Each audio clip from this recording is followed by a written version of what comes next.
번째 이슈, 자원을 배분하기 위한 국가의 노력에 대해서 말씀을 드릴 건데요. 마찬가지로 통계예요. 11월 28일 날 2021년 국민 이전 개정에 대한 발표를 정부에서 했습니다. 통계청 홈페이지 들어가시면 여기 나오고요. 여기서 이제 결국 요는 뭐냐? 1인당 생애주기 적자 및 경제적 자원 흐름을 쭉 보니까 우리는 소비를 이렇게 하고 있습니다. 한 10살에서 20살 때까지는 교육비로 인해서 엄청나게 많은 소비를 하게 되고요. 그 이후로는 소비가 일정해져요. 소비가 일정해지는데 우리가 버는 돈은 20살 때부터 벌기 시작해가지고 점점 흑자를 보다가 43세 정점을 보고 그 뒤로 버는 돈이 줄어들기 시작합니다. 그러다 보니까 여기서는 적자를 보게 되고 우리가 흑자를 보는 시기는 매우 잠깐이고 여기서부터 다시 적자를 보게 된다는 거죠. 여기서 이제 얘네들이 얘기하고자 하는 바가 뭐냐? 그렇기 때문에 우리는 흑자를 보는 시기에 자산을 이전하고 이 자산을 재배분해서 적자 시기에 메꾸는 것들이 매우 중요하다라는 얘기를 하고 있고, 그거에 관해서 우리 정부의 역할이 어떻게 되는지에 대해서 소개를 하고 있습니다. 그래서 이제 일단 노동 연령층에서 돈을 벌면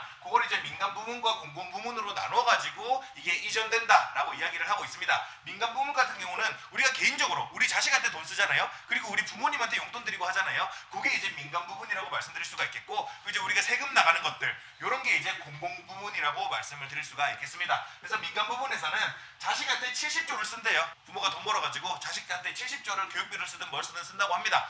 근데 부모님한테 쓰는 거는 27조 밖에 안 된다고 합니다. 그래서 여기서도 이제 우리가 유추할 수 있는 사실은 우리가 늙었을 때도 우리 자식이 우리한테 돈을 쓰진 않겠구나 라고 어느 정도 판단을 해봐야 된다. 그리고 모든 부모들은 자식한테 돈을 열심히 쓴다 라고 좀 해석을 할 여지가 충분히 있겠죠. 그래서 공공에서는 이렇게 이제 일하는 사람들한테 세금을 걷어가지고 요거를 유년층한테 83조를 쓰고 있고 노년층한테 90조를 쓰고 있다고 합니다. 그래서 요거를 이제 총액 규모 그리고 1인당 규모로 나눈 거고, 그리고 이제 요거는 이제 개인이 버는 것들, 요거는 정부와 민간의 재배분을 통한 것까지 고려했을 때를 얘기하는 거고, 그래서 1인당 생애주기 적자를 보면 아까 봤던 그 그래프 그대로입니다. 그래서 43세의 정점이고 17세에 쓰는 거는 제일 많이 쓴다. 그래서 이제 요 안에서 이제 재배분을 통해 가지고 우리는 정부와 민간은 이렇게 하고 있다라고 얘기를 합니다. 그래서 버는 사람들이 이때 적자를 봐서 이 민간이 이걸로 이 애기들 요거를 메꿔주고 노인들의 요거를 좀 메꿔주고 있고, 공공 부문에서도 요 세금을 걷어가지고 요걸로 이제 애기들 교육비와 노인들 부양비를 메꿔주고 있다라는 이야기들을 좀 하고 있습니다. 그리고 이 재배분은 이제 주로 이제 국민연금일 거예요.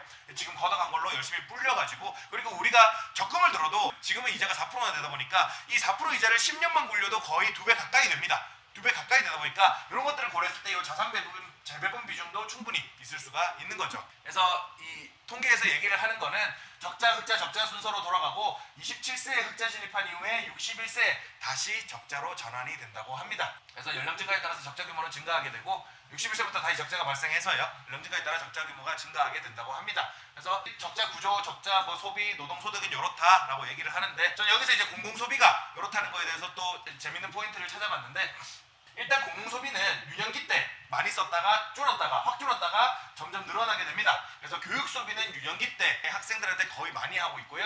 보건소비가 재밌습니다. 거의 20대 30대에는 거의 없었다가 60세 시점부터 기하급수적으로 늘어난다는 점이에요. 이 포인트가 늙으면 늙을수록 병원도 당연히 많이 가는데, 근데 건강보험공단에서 우리의 병원비를 많이 메꿔주고 있잖아요. 그런 관점에서 이 통계의 의의 자체가 이 나라가 고령화가 계속해서 진행될 건데, 그 고령화가 진행되는 과정에서 우리가 지금 요거 하는 것들이 계속 유지될 수 있을까에 대한 질문을 던지기 위한 목적도 있어요. 근데 이런 관점에서 봤을 때 요거는 계속 늘어나게 될 거라는 거죠. 그런 관점에서 이거를 유지하기가 힘들게 될 거는 자명하다고도 볼 수가 있겠습니다. 그러다 보니까 지금 85세 이상 인구한테는 매년 800만 원씩의 국가 예산이 보건 소비로 나가고 있다라고 말씀을 드릴 수가 있겠고, 앞으로는 이게 더 늘어날 거고, 당연하겠지만 민간에서의 소비도 당연히 이 보건 소비가 늘어날 수밖에 없다라고 말씀을 좀 드릴 수가 있겠고요. 이 기타 소비는 국방비라거나 외교비 이런 것들을 그냥 인당으로 나눈 거예요. 그래서 이제 모든 나이대에서 똑같게 나온다. 얘기를 하고 있습니다. 정리를 좀 드리자면요, 통계청에서 국민 이전 개정 통계를 발표를 했고 생애 소득 및 소비와 자본 이전에 대해서 설명을 하고 있습니다. 통계에 따르면 27세부터 흑자에 진입해서 61세부터 다시 적자에 진입한다고 하고요, 공공 및 민간의 자본 이전과 자산 재배분을 통해서 흑자, 적자 폭을 보정을 하고 있습니다. 그래서 공공은 유아기 교육을 통해서 노년기 복원을 통해서 소비를 하고 있고 한참 돈을 버는 흑자 시기에 회수를 하고 있다는 것을 말씀을 드릴 수가 있겠고요. 민간은 주로 흑자 시기에 유출돼서 유아기 교육으로 대거 이전되고 노년기로 소량 이전이 된다. 그러나 민간의 이전이 노년기 적자를 메꾸기에는 부족한 현실이고요. 자산 재배분을 잘 해줄수록 노년기 적자 리스크에 대한 대비가 잘 됨은 자명한 사실이라고 말씀드릴 수가 있겠습니다. 그래서 이제 좀 개인적으로 정리를 해봤는데 통계청 홈페이지 들어가시면 바로 확인이 가능합니다.